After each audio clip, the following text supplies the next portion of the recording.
Tutorial में आपका स्वागत है। आज के वीडियो में हम हाजिर हैं principles of inheritance and variations. इस चैप्टर का एक वीडियो यानी पार्ट 1 हम पहले ही यूट्यूब पे पोस्ट कर चुके हैं। जो रेस्ट टॉपिक्स जो डिस्कस नहीं हुए थे फर्स्ट वीडियो में, उसको मैं अब इस चैप्टर में इस पार्ट में डिस्कस करूँगा। तो लेट्स स्टार्ट। पहला टॉपिक है इनकम्प्लीट डोमिनेंस। फर्स्ट लॉ हम लोगों ने पढ़ा था, Mendel's first law of dominance. This is the exception of the law of dominance. इसका मतलब अगर हम लॉ ऑफ डोमिनेंस को एक बार रिवाइज कर लें तो इनकम्प्लीट डोमिनेंस समझ में आ जाएगा। लॉ ऑफ डोमिनेंस में हम लोगों ने ये पढ़ा था कि when two pure line plants having contrasting characters are crossed with each other, then in F1 generation dominant character will appear. But in this case, in F1 generation, dominant character will not able to mask the effect of their commutative recessive characters. It means if a cross between two pure line plants having contrasting characters are crossed with each other, then in F1 generation the dominant character will not able to mask the effect of recessive character. So an intermediate trait appear in F1 generation. So this phenomena is called incomplete dominance. And this phenomena were reported by Karl Korens of Germany on a plant Mirabilis jalapa. He found that Mirabilis jalapa एक plant के ऊपर Karl coherence ने experiment किया। उन्होंने क्या किया कि दो प्लांट लिए, one having red flower and another having white flower, and as a result of the cross he found pink flowered plant in F1 generation. According to law of dominance, red flower should be appear, but pink flowered plant appear in F1 generation. And on selfing, जब उन्होंने F1 generation के दो plant के बीच में selfing कराया, then in the F2 generation he found one red, two pink plant and one white plant, and the ratio of genotype and phenotype by 1:2, 2:1 both are same. Genotype and phenotype ratio both are same. तो वहाँ पर इन्होंने ये चीज़ highlight किया कि F1 generation में dominant character के बजाय इंटरमीडिएट कैरेक्टर का अपीयर होना डोमिनेंट एलील की डोमिनेंसी मतलब कंप्लीट डोमिनेंसी को नहीं शो करता है। इसको एंटीराइनम मेजस यानी स्नैपड्रैगन प्लांट में भी इसको रिपोर्ट किया जा सकता है। तो जो है इसको एक एक्सपेरिमेंट जो इसमें देख के हम क्लियर कर सकते हैं। यहाँ पर देखिए एक रेड कलर फ्लावर है या वाइट कलर फ्लावर है जिसका जीनोटाइप है capital R and small R and दोनों होमोजाइगस यानी प्योर लाइन प्लांट्स हैं, and they produce gamete, one gamete having capital R and the recessive parent produce gamete having small r, and the zygote the one plant whose genotype is capital R and small r. तो यहाँ पर देखिए rule के अनुसार ये red colour का flower होना चाहिए, लेकिन रेड कलर का फ्लावर ना होकर के दोनों के इंटरमीडिएट कैरेक्टर यानी पिंक कलर का फ्लावर अपीयर हो रहा है। और इसके पीछे रीजन क्या है, ये जो कैपिटल आ रहा है that bears the characteristics of red colour is not able to mask the effect of white color completely, so pink color appear. फिर फर्दर उन्होंने इस F1 जनरेशन के दो प्लांट के बीच में जब सेल्फ क्रॉस कराया तो उसमें क्या हुआ कि जो दो तरह के गैमेट बने, one having capital R and another having small R. दो गैमेट्स बने, one having capital R another having small R. तो जो F2 जनरेशन में जो प्लांट्स मिले तो वो एक जो रेशियो था रेड पिंक और वाइट का वो 1:2:1 था। तो यहाँ एक चीज़ क्लियर है कि in heterozygous condition Red color appear when the condition is when the two alleles capital R is present. But when the heterozygous condition, the condition is heterozygous, यानी जब दोनों एलील प्रेजेंट होते हैं, in this condition the color is pink and in the recessive parent is white as usual. तो इस तरीके से यहाँ पर जो मेन जो यहाँ पर पॉइंट है वो ये है कि in heterozygous condition where both the alleles are present, what should be there, क्या होना चाहिए, होना तो ये चाहिए लॉ ऑफ डोमिनेंस के अनुसार कि ये भी प्लांट लाल रेड होना चाहिए, but they are not red. Why? Because the R is not completely able to mask the effect of white. तो this is called incomplete dominance. Now co-dominance. What happen in co-dominance? जैसे कि हम नाम से देख रखते हैं co-dominance, यानी दो एलील इक्वली डोमिनेंट है. इक्वली डोमिनेंट का मतलब क्या है कि दोनों एलील F1 जनरेशन में अपने कैरेक्टर एक्सप्रेस कर रहे हैं, कोई किसी के इफेक्ट को मास्क नहीं कर रहा है या छुपा नहीं रहा है.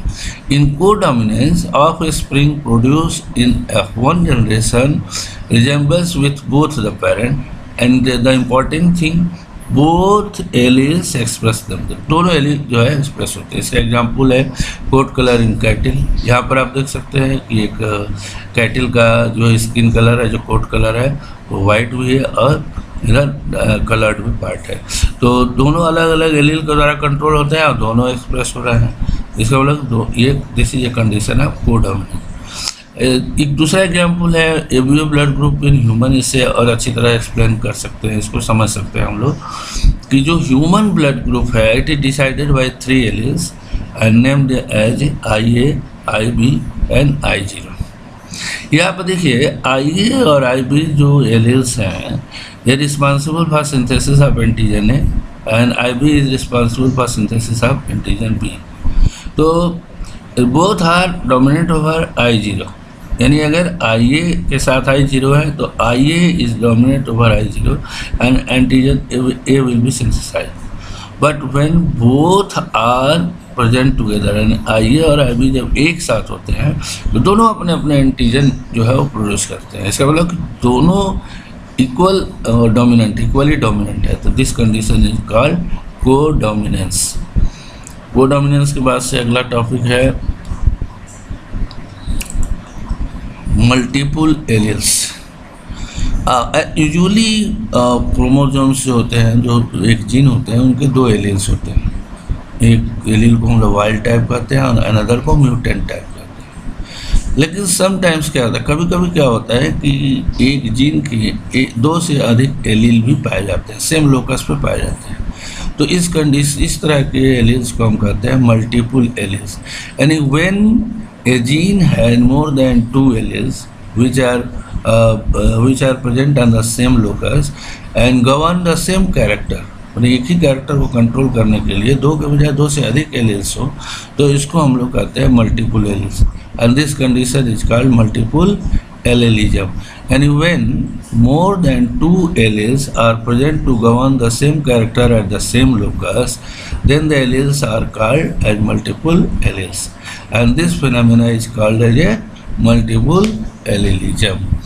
इसको एक एग्जाम्पल के द्वारा हम देख सकते हैं. ये भी है ब्लड ग्रुप इन ह्यूमन. तो ह्यूमन जो ब्लड ग्रुप है वो उसके जो लिए जो जीन है उसके 3 एलील हैं, मोर देन 2 एलील्स. यानी कितने एलील हैं? 3 एलील हैं.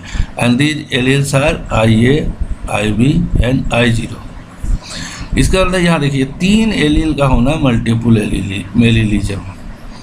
यूजुअली कितने एलील होते हैं? 2 एलील होते हैं. लेकिन ब्लड ग्रुप के कितने एलील हैं? 3 एलील हैं. 2 से अधिक एलील है, इसलिए इसको मल्टीपल एलील्स कहा जाता है. And this phenomena is called multiple एलीलिज्म.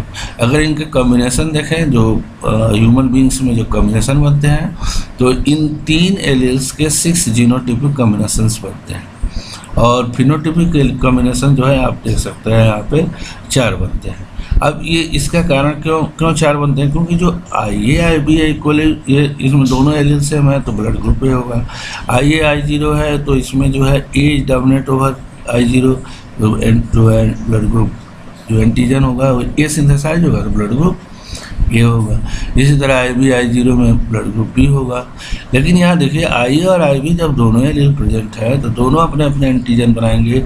IA will form antigen A, IB form antigen B, तो दोनों एंटीजन प्रेजेंट है इसलिए ब्लड ग्रुप ए भी हो जाएगा। और I0 चूँकि कोई एंटीजन नहीं बनाता है इसलिए जो ब्लड इनमें एंटीजन होगा ही नहीं और इनका ब्लड ग्रुप ओ कहा जाता है। इसके बाद से जो है नेक्स्ट है मल्टीपल जीन इनहेरिटेंस। ठीक है, अभी तक हम लोगों ने पढ़ा कि एक जीन के कई एलील होते हैं और जो यूजुअली एक कैरेक्टर एक जीन के द्वारा कवर होता है। लेकिन समटाइम्स क्या होता है कि a phenotypic character, one character is controlled by more than one genes. यहाँ एलील की बात नहीं की जा रही है, ये जीन की बात की जा रही है। एक से अधिक जीन्स जब किसी कैरेक्टर को कंट्रोल करते हैं तो इसको हम लोग कहते हैं मल्टीपल जीन इनहेरिटेंस। यानी when a character is controlled by more than one genes then this is called multiple gene inheritance. इसको ऐसे एक बार और ध्यान से सुन लें। When the inheritance of a phenotypic character is controlled by more than one gene, then it is called multiple gene inheritance.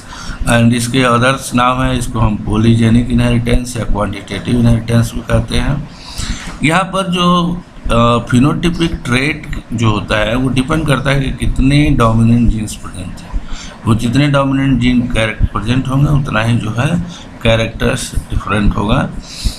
जैसे यहाँ पर आप देख सकते हैं कि स्किन कलर ऑफ ह्यूमन, जो ह्यूमन में जो अलग अलग कॉम्बिनेशंस पाए जाते हैं उसमें जो ह्यूमन स्किन कलर होता है वो 2 से अधिक जीन्स के द्वारा कंट्रोल होता है। और जिस तरीके से जितने डोमिनेंट जीन बढ़ते हैं उतना ही पिगमेंटेशन डिफरेंट होता है। अनदर एग्जाम्पल है कर्नल कलर ऑफ व्हीट। इसमें भी जो कर्नल कलर होता है वो एक से अधिक जीन्स के द्वारा कंट्रोल होता है। नेक्स्ट टॉपिक है प्लियोट्रोपिज्म।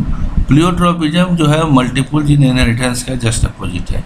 ये आपने देखा कि मल्टीपल जीन में one trait is govern by many genes. यहाँ क्या होता है कि one gene affects the many characters, just opposite. यहाँ आप देखिए when a gene affect more than one unrelated trait called pleiotropic gene and phenomena is called pleiotropism. इस term को सबसे पहले पॉइंट किया था फेट्ज-चेरिफ्ट 1910 में। यहाँ पर कुछ एग्जाम्पल दिए गए हैं।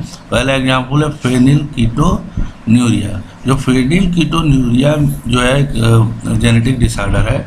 तो इस डिजीज इस डिजीज के लिए जो जीन रिस्पॉन्सिबल होता है वो 2-3 और कैरेक्टर जो है अफेक्ट करता है। जैसे ये पर्सन के अंदर मेंटल रिटार्डनेस को इंड्यूस करता है, लेस हेयर को इंड्यूस करता है, मतलब हेयर्स फाल ज़्यादा होते हैं, यानी कम हेयर होंगे सर के ऊपर, स्किन पिगमेंटेशन भी अफेक्ट होता है।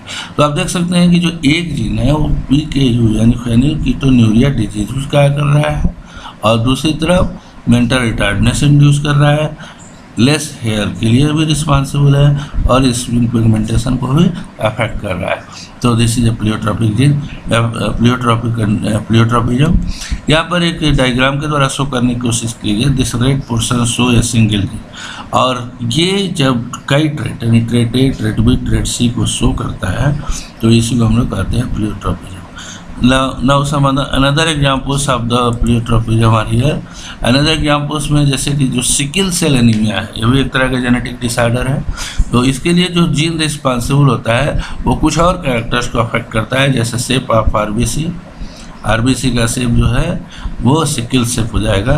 अमाउंट ऑफ हीमोग्लोबिन की मात्रा कम हो जाती है, आर्गन भी डैमेज हो जाते हैं और increase quantity of malarial resistance. और ये देखा गया कि जो साउथ अफ्रीकन कंट्रीज हैं उसमें जिनको सिकिल सेल एनीमिया होता है वो मलेरियल रेजिस्टेंट होता है, उनको मलेरिया कम होता है। तो ये कुछ एक जीन के ये सारे इतने इफेक्ट दिखाएगा। कौन कौन है? एक जीन जो है जो सिकिल सेल एनीमिया को काज करता है वो किस किस कैरेक्टर को अफेक्ट करता है? Shape of the RBC, amount of haemoglobin in blood, organ damage and increase quantity of increase tendency of malaria disease, मतलब उनमें रेजिस्टेंट क्वालिटी ज़्यादा होती है। और भी यहाँ पर कुछ एग्जाम्पल्स दिए हैं जिसको आप पढ़ सकते हैं। Now chromosomal theory of inheritance. Chromosomal theory क्या है? Chromosomal theory was given by postulated by Walter Sutton and Theodore Boveri in 1902 and what is the main point of this theory? According to this theory, the characters are controlled by gene, as you know, and these genes are present on the chromosomes. So chromosomes are transferred for the responsible of character from one generation to other generation. यानी parents से जैसे chromosomes offsprings को मिलेंगे, characters parents के chromosomes के द्वारा transfer होते हैं। अब यहाँ पर एक सिमिलरिटी जो है वो कंपेयर की गई है एक जीन और क्रोमोसोम्स की। जीन्स और क्रोमोसोम्स में क्या सिमिलरिटी है, यहाँ पर कुछ पॉइंट्स दिए गए हैं।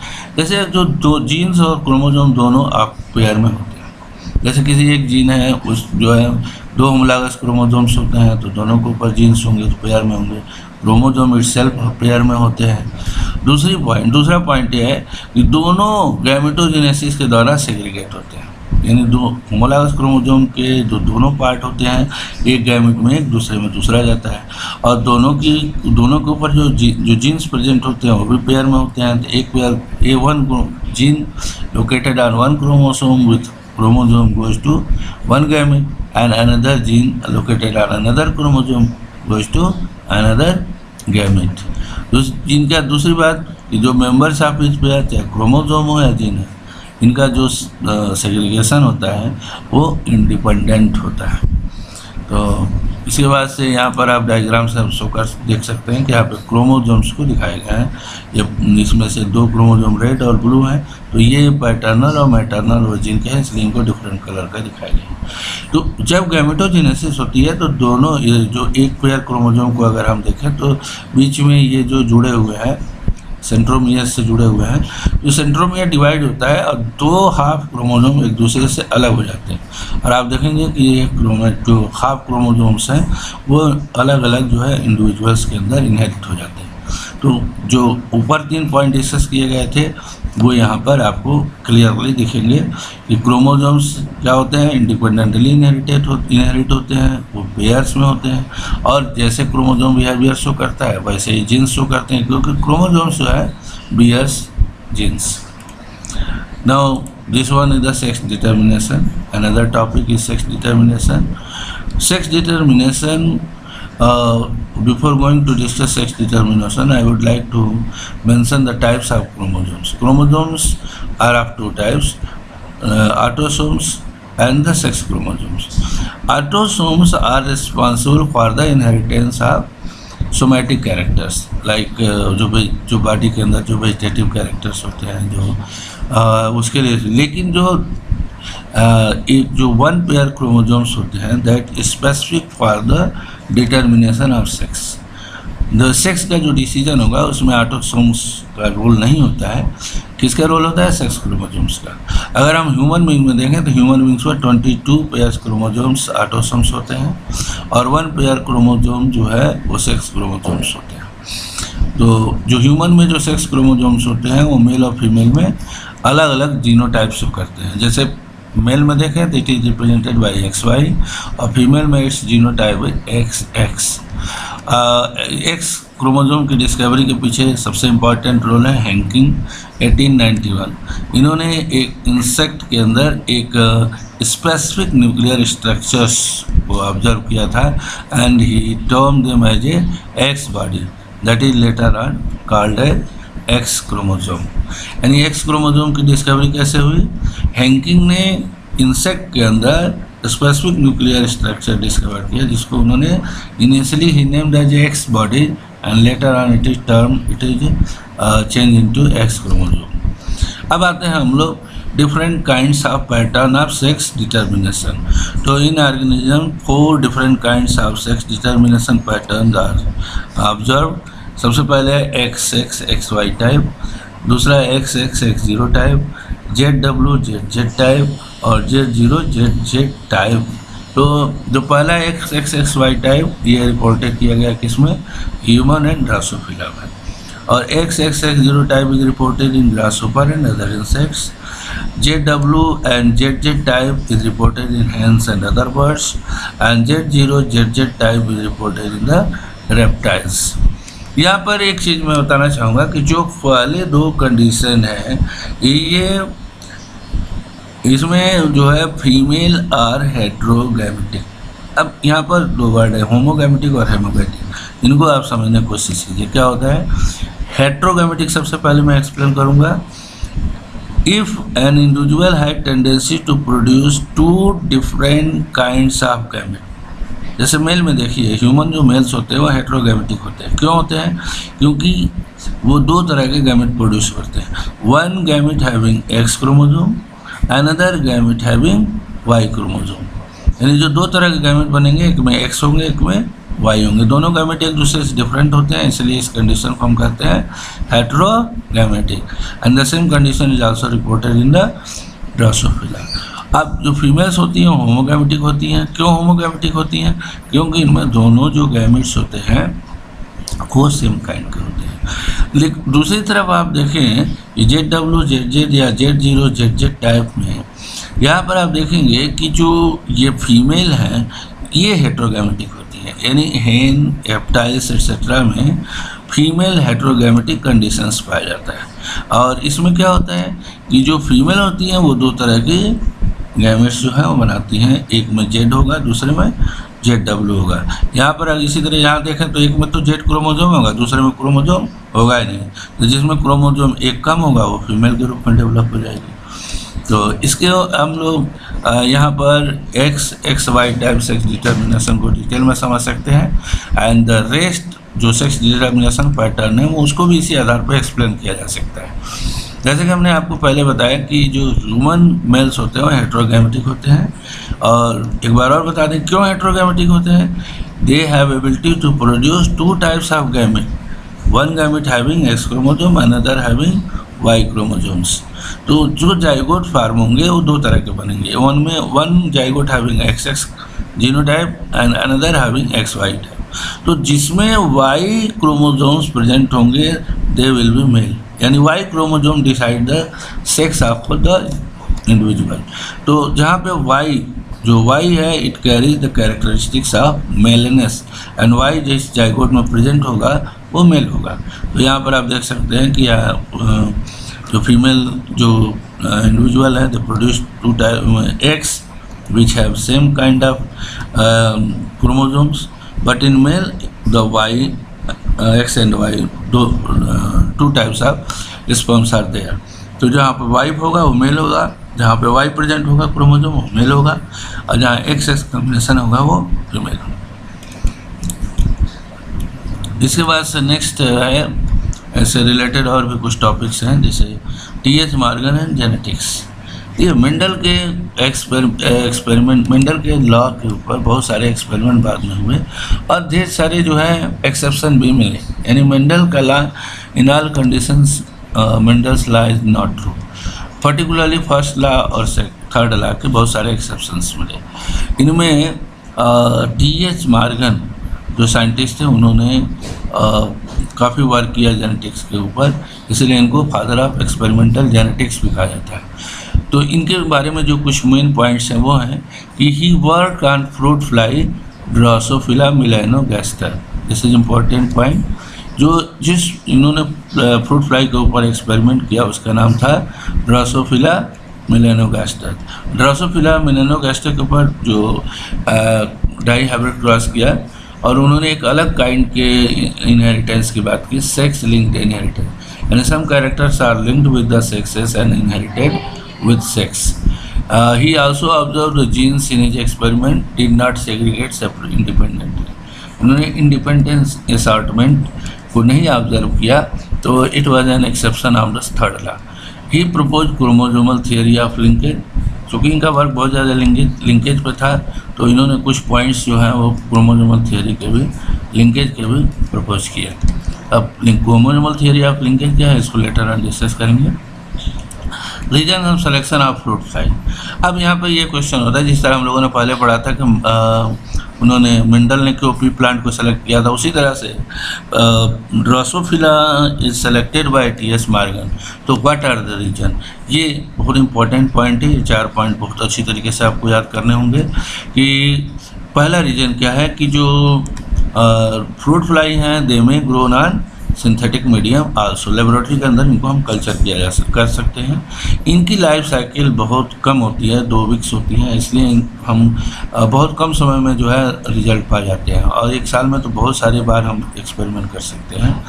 तीसरी जो पॉइंट है, ये single mating produce large number of ऑफसेस, यानी लार्ज नंबर ऑफ ऑफसेस एक ही बार में जो है 1 मीटिंग में ये प्रोड्यूस करते हैं।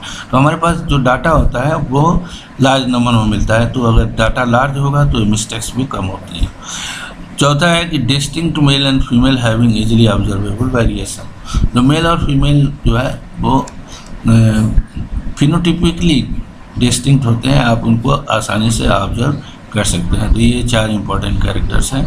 Now next point is the recombination, linkage and recombination. अब लिंकेज क्या होता है, यहाँ पर नाम से ही क्लियर है। लिंक मतलब जोड़ने से मतलब 2 या 2 से जीन अगर वो एक जनरेशन टू जनरेशन एक ही साथ इनहेरिट हो रहा है, जैसे हम अगर उदाहरण के लिए लें कि ABC या 3 जीन है और वो जनरेशन टू जनरेशन एक ही साथ इनहेरिट हो रहा है, तो इन जीन को हम कहते हैं linked gene, and this process is called linkage. यानी लिंकेज क्या है, 2 or more than 2 genes located at same chromosome tend to inherit together from generation to other generation, and this tendency of genes are called linkage, and the genes are called linked genes। यानी तो gene एक generation से दूसरे generation बार बार transfer, मतलब generation to generation transfer होते हैं, एक साथ में ट्रांसफ़र होते हैं, तो उनको लिंक जीन कहते हैं, और इस टेंडेंसी को हम लिंकेज कहते हैं।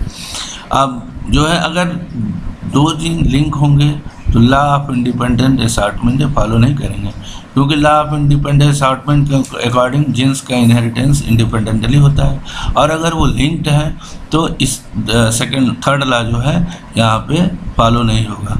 यानी if 2 genes in a dihybrid cross are located at the same chromosome, the proportion of parental gene combination in progeny is much higher than the non-parental or recombination of gene।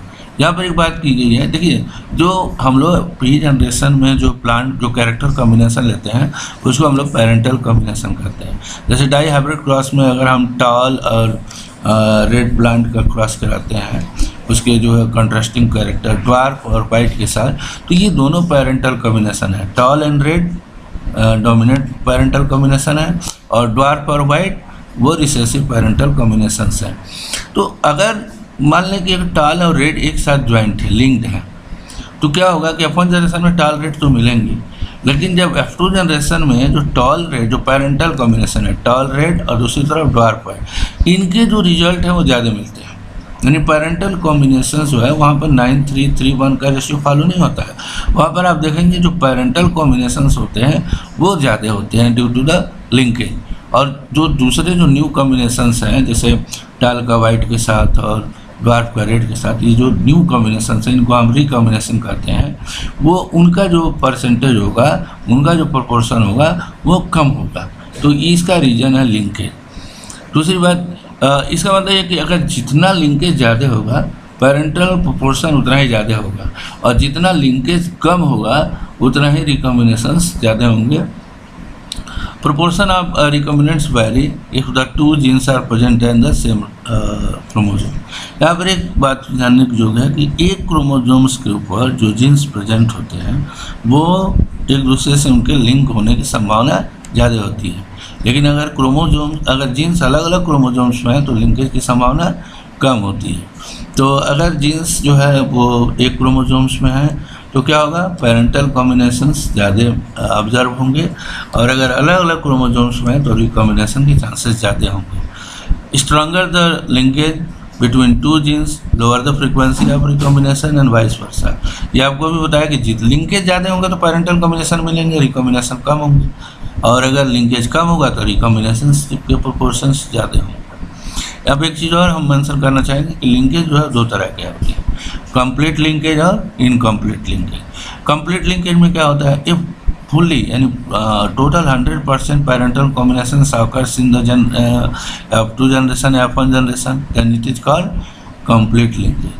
लेकिन अगर रिकॉम्बिनेशंस बनते हैं, देखिए parent complete linkage में तो जो recombination होंगे वो 0% होंगे, लेकिन इनकम्प्लीट लिंकेज में रिकॉम्बिनेशन का प्रोपोर्शन इस बात पर डिपेंड करेगा कि लिंकेज कितना है।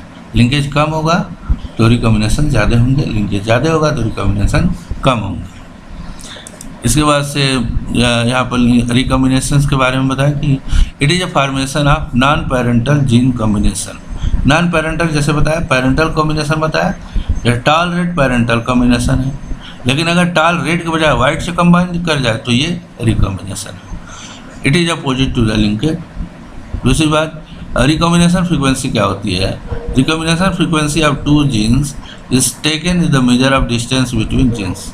यानी जो रिकॉम्बिनेशन फ्रीक्वेंसी और रिकॉम्बिनेशन और जो distance between the genes on chromosomes के ऊपर एक रिलेशन इस्टेब्लिश किया गया कि क्रोमोसोम्स के ऊपर जो दो जीन्स होते हैं जितना नज़दीक होंगे लिंकेज उतना ज़्यादा होगा तो रिकॉम्बिनेशन कम होगा, और क्रोमोसोम्स के ऊपर दो जीन जितना एक दूसरे से दूर होंगे उतना जो है लिंकेज कम होगा और रिकॉम्बिनेशन ज़्यादा होगा। तो जो डिस्टेंस होता है that is very important and it is measured in unit that is called, जो मैप यूनिट उनको बोलते हैं जिसको बाद में मार्गन के नाम पर उसका नाम मार्गन रख दिया गया, और जीन के बीच में जो मेजर करने के लिए यही मार्गन यूनिट यूज किया जाता है। एग्जाम्पल इफ द और रिकॉम्बिनेशन फ्रीक्वेंसी जो है परसेंटेज के रूप में एक्सप्लेन किया जाता है। मतलब if the recombination frequency between two genes x y 1.3, इसका मतलब ये हुआ कि x और y जीन के बीच में जो डिस्टेंस है 1.3 मैप यूनिट है। जैसे कि आपको बताया कि परसेंटेज रिकॉम्बिनेशन परसेंटेज जितना होगा डिस्टेंस उतना ही माना जाएगा। जैसे अगर रिकॉम्बिनेशन 3 है, मान लिया 3%, एक ए और बी जीन के बीच में रिकॉम्बिनेशन 3% है, यानी हमको नेक्स्ट जनरेशन में इनका जो रिकॉम्बिनेशन 3% मिल रहा है। इसका मतलब कि ए और बी जीन के बीच में जो डिस्टेंस है वो 3 मैप यूनिट है। इसके बाद एक और टर्म है लिंकेज ग्रुप। देखिए, एक क्रोमोसोम्स के ऊपर जो हैप्लॉइड क्रोमोसोम्स होते हैं, किसी सेल के अंदर जितने हैप्लॉइड क्रोमोसोम्स होते हैं उन जो है उनका एक ग्रुप जो होता है उसको हम लोग लिंकेज ग्रुप कहते हैं, क्योंकि हमने अभी पढ़ा कि क्रोमोसोम्स के ऊपर जो जीन्स होते हैं मोस्टली उनके लिंक होने की संभावना ज़्यादा होती है।